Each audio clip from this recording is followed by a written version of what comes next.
નમસ્કાર, star India TV ન્યૂઝમાં આપનું હાર્દિક સ્વાગત છે। હું છું હેમલતા ત્રિવેદી। આપ જોઈ રહ્યા છો સ્ટાર ઇન્ડિયા ટીવી ન્યૂઝ, સત્યની વાતે સત્યની સાથે।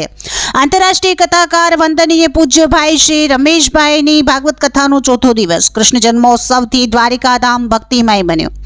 જાલોદ ખાતે ચાલી રહેલી વંદનીય પૂજ્ય ભાઈ શ્રી રમેશભાઈની ભાગવત સપ્તાહના ચોથા દિવસે કથા મંડપ દ્વારિકાધામ કૃષ્ણ જન્મોત્સવના પાવન પ્રસંગે ફુગ્ગા અને શોભાયાત્રાના સમાન સજાવટથી ઝળહળી ઉઠ્યો। કૃષ્ણની લીલાઓ, મટકી ફોડ અને ધાર્મિક દ્રશ્યો દ્વારા ભક્તોમાં અપાર આનંદ છવાઈ ગયો હતો। કથામાં વંદનીય શ્રી પૂજ્ય ભાઈશ્રીએ જણાવ્યું કે વિચાર ન કરે અને વિચાર સાથે વિહાર ન કરે તે મનુષ્ય કહેવાય નહીં। સાધુનો ધર્મ ભિક્ષા અને લોક કલ્યાણ માટે સતત વિહાર કરવાનો છે। વિચારશીલતા વિનાનું જીવન પૃથ્વી પર અર્થહીન છે। સમજને કેળવવાનું છે। પત્રકાર, કથાકાર, કલાકાર। પત્રકાર એટલે સત્યમ, કથાકાર એટલે શિવમ અને કલાકાર એટલે સુંદરમ।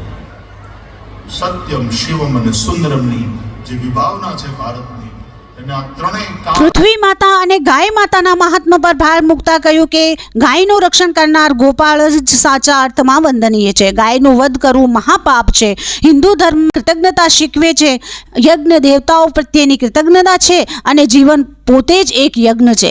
આજના ઘરોમાં ગાય અને માતા પિતાની અવગણના થતી હોવાનું કટુ સત્ય રજૂ કરતા કહ્યું કે હવે પહેલી રોટલી ગાયને અને છેલ્લી રોટલી કૂતરાને આપવાની પરંપરા લુપ્ત થઈ રહી છે, જે માનવીય મૂલ્યોના પતનની નિશાની છે। જૂઠ વિશે ચેતવણી આપતા કહ્યું કે એક જૂઠ અનેક જૂઠને જન્મ આપે છે। સત્ય હંમેશા રક્ષણ કરે છે અને અસત્ય વિનાશ કરે છે। માતા પિતા પૃથ્વી પરના સાક્ષાત ઈશ્વર છે। તેમની સેવા અને ત્યાગની ભાવના વિના જીવન સુખી બની શકતું નથી। ત્યાગ, અર્પણ, સમર્પણ અને તર્પણ દરેક માનવીની ફરજ છે। કમાણીમાં દાનનો અંશ રાખનાર કાર્યમાં ભગવાન ભાગીદાર બને છે, પરંતુ કમાણી પુણ્યની હોવી આવશ્યક છે। ધર્મગુરુઓ રાજનીતિથી દૂર રહી સમાજમાં શાંતિ અને આત્મીયતા જાળવે તે જરૂરી હોવાનું જણાવ્યું। ધર્મ લડવા માટે નહીં, પરંતુ માનવતા અને પરસ્પર સ્નેહ માટે છે। પ્રતિકૂળ પરિસ્થિતિમાં ઉગ્ર ન બને તે સાચો સંત છે।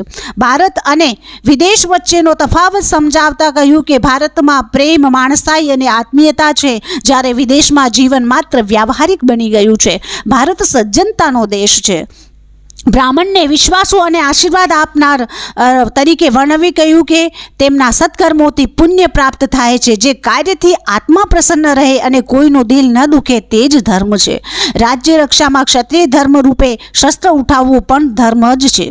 દેવ ઋષિ નારદના મહાત્માનું સુંદર વર્ણન કરતા જણાવ્યું કે તેમના માર્ગદર્શનથી રામાયણ અને ભાગવત જેવા મહાગ્રંથોની રચના થઈ। ભાગવતના દશમ સ્કંદમાં કૃષ્ણ જન્મ એ ભાગવતનું હૃદય છે। શ્રાવણ માસમાં રોહિણી નક્ષત્રે મથુરાની કારાગારમાં વાસુદેવ દેવકીના 8મા પુત્ર તરીકે શ્રી કૃષ્ણના અવતરણ પ્રસંગે નંદ ઘેર આનંદ ભયો, જય કનૈયા લાલ કીના કીર્તનેથી કથા મંડપ ગૂંજી ઉઠ્યો। સમગ્ર દ્વારિકાધામ કૃષ્ણ ભક્તિમાં લીન બન્યો। Star India TV news Jhalod reporter Pankajbhai Pandit, જિલ્લા દાહોદ।